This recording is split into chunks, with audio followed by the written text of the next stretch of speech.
Live from downtown Detroit, home of WDIV and Click on Detroit, Local 4 News at 11 starts now. No football? Not so fast. What one Michigan district is doing that it hopes will lead the way for every team to be able to play this fall. Also, a driver goes on a rampage in his car in Oakland County, targeting his ex-girlfriend. But we begin with the Wayne County Board of Canvassers sounding the alarm, calling for an investigation of Detroit's city clerk's office after 72% of the city's absentee ballot counts were incorrect. Detroit's city clerk has had issues with bad counts in the past, but not to this extent. A lot of concerns from both the city and the county, especially with the November election coming up that is going to rely heavily on mail-in voting. Let's bring in Mara McDonald, who's live at the Detroit City Clerk's office. And Mara, in a way, I guess you'd say we've been here before. Devin, we have been here before. In 2016, more than 50% of Detroit's precincts could not be recounted because of inaccurate vote tallies.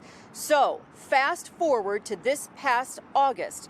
It is, as one former clerk described to me, breathtakingly bad.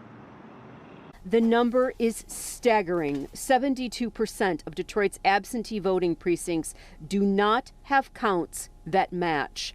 Based on the inaccuracies that we saw during the canvass, something has to happen. We can't go into November with what occurred during the primary. Which is why the Wayne County Board of Canvassers has sent an official request to the Secretary of State demanding an investigation into practices and training at the Detroit City Clerk's office. Benson's office tells us tonight they're on it. Quote, the Bureau of Elections will work with the city of Detroit to identify any errors that may have occurred in the processing of absent voter ballots and to implement any needed improvements to training procedures in advance of November. Detroit City Clerk Janice Winfrey did not return my call tonight, but it has been a struggle to get a significant amount of capable election workers. But after discussing this issue with several former clerks, they can't wrap their heads around how there is this massive of a discrepancy in the tallying of these votes. And those discrepancies carry severe and real consequences.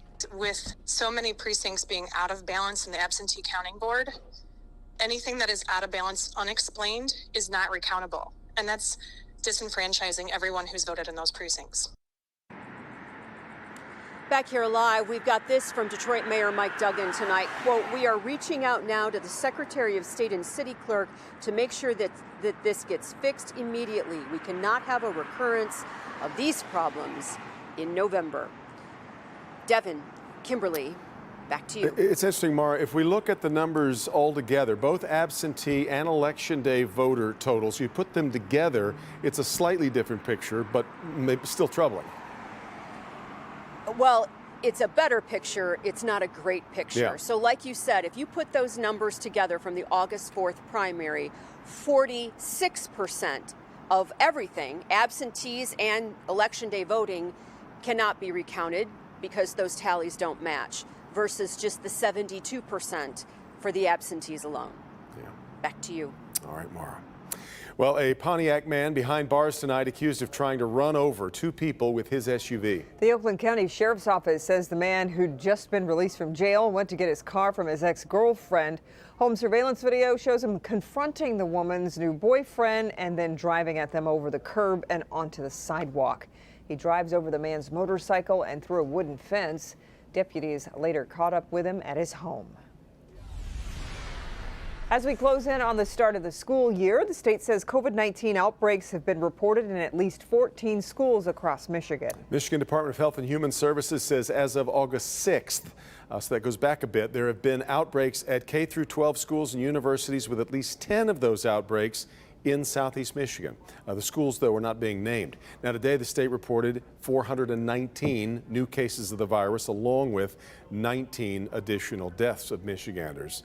Other headlines: Eastern Michigan University says students planning to live on campus this fall will be required to undergo COVID-19 testing prior to arriving on campus.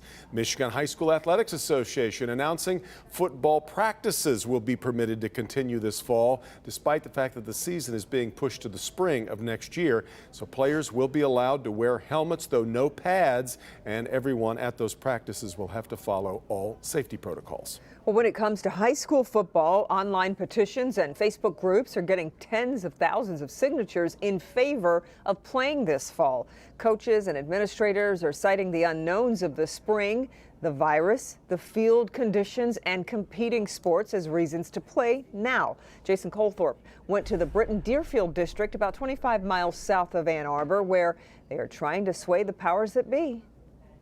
The Michigan High School Athletic Association doubled down Thursday on a spring football season. Still, some teams and districts are throwing up a Hail Mary to try and play now. There were some tough conversations between coaches and players during that time. My heart sank at first. Friday's decision to punt football to the spring hit most players, coaches, and parents pretty hard. We all started crying right away. Now, 6 days later, support is growing online in Facebook pages and petitions to run a reverse and let the kids play now. We are holding ourselves almost hostage to this virus. I've never seen Americans do this. Stacy Johnson isn't just the superintendent. She's mom to a varsity football player and wife to the head coach. I have no data to support the fact that my kids in my school district and here in Lenawee County and within our conference in the TCC should not be allowed to play football. Britton-Deerfield and neighboring district officials aren't denying COVID. They just feel the kids can play through it. With all these kids that have been doing things since June 20th, you know, I know the outbreak or the number of positive cases has been very low. Do it by the district.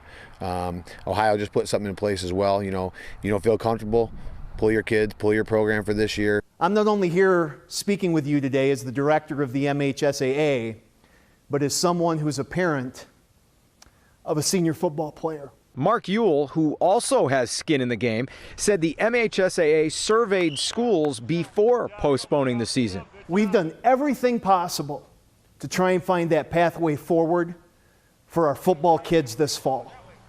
And we simply ran out of time. Even though some fall sports vary by Michigan's designated COVID regions, the MHSAA has been working closely with the governor's office on football.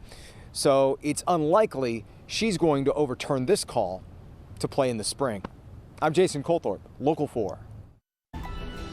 The 2020 Democratic National Convention coming to a close tonight with Joe Biden officially accepting the nomination with the live address you just saw from his home in Delaware, a speech that featured plenty of criticisms of President Trump. Alice Barr in Wilmington, Delaware with tonight's highlights. Alice.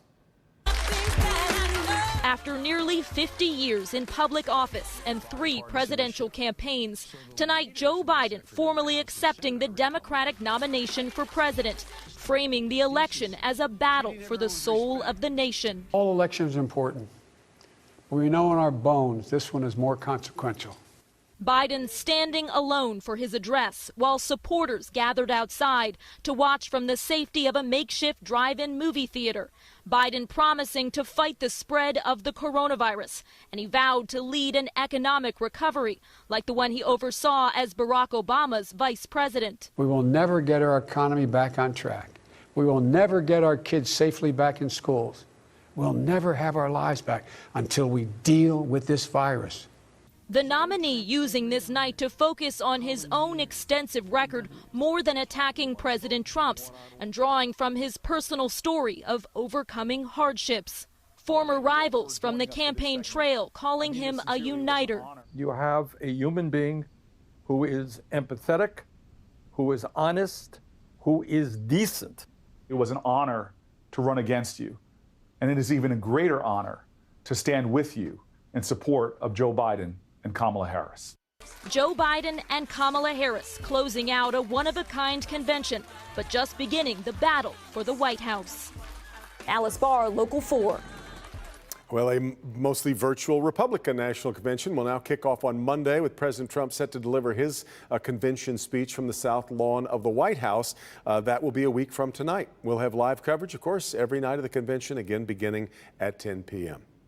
A case of road rage on the Davison Freeway leads to shots being fired. It happened around 6:15 on the right shoulder of the westbound lanes near Hamilton Avenue.